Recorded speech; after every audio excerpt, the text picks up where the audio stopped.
সূর্য দিগন্ত ছুঁয়েছে অনেক আগেই, সময় গড়িয়ে ঘড়ির কাঁটায় মধ্যরাত। দিনের কোলাহল এড়িয়ে প্রিয়জন কিংবা পরিবারের সদস্যদের নিয়ে ঈদ আনন্দ উপভোগে ব্যস্ত রাজধানীবাসী।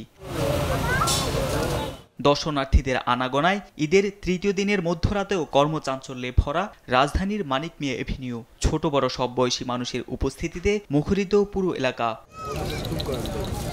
পরিবার ও প্রিয়জন নিয়ে গল্প আড্ডা ঘোরাঘুরিতে মধ্যরাতও ব্যস্ত নগরবাসী। ভিড় করছেন বিভিন্ন ফুডকোর্ট, ফুচকা ও আইসক্রিমের দোকানেও। শিশু কিশোরদের আবদার মেটাতে অভিভাবকরা কিনে দিচ্ছেন পছন্দের খেলনা। মা বাবার হাত ধরে ঘুরে বেরিয়ে উৎসবে বাড়তি মাত্রায় খুশি ছোটরা। আজকে ঘোরাফেরা ওগুলো করছি, টানেলে গেছি। বেশি ঘোরাফেরা করছি আমরা, অনেক ভালো লাগতেছে এখানে এসে।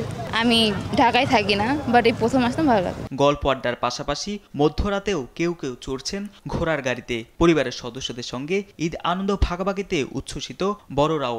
এই সন্ধ্যার পরে আর কি এখানে রওনা দিচ্ছি আমরা। এখানে আসার সময় এখন খুব ভালো লাগছে। বিভিন্ন হোটেলে আর কি খাওয়া দাওয়া করার পর এখানে একটু সময় কাটাচ্ছে। আজকের দিনটা ভালোই কেটেছে, ভালো লাগছে এখানে সেখানে। 20 বছর পরে এই ঈদ করতে আসলাম এই বাংলাদেশে, তো বন্ধুদের সাথে ঘুরতে আসলাম এখানে, ভালোই লাগতেছে। ভালোই লাগছে, অনেক রাতে বাইরে বাইকে ঘোরাফেরা করার একটা মজাই আলাদা। লং টার্ম ছুটির কারণে ঢাকাটা অনেকটাই এখন ফাঁকার কারণে তারপরও একটু রাত্রেবেলা বের হলাম, হাতির জেলে গেলাম, অন্য জায়গায় ঘুরলাম, এখানে আসা একটু রিল্যাক্সে বসলাম।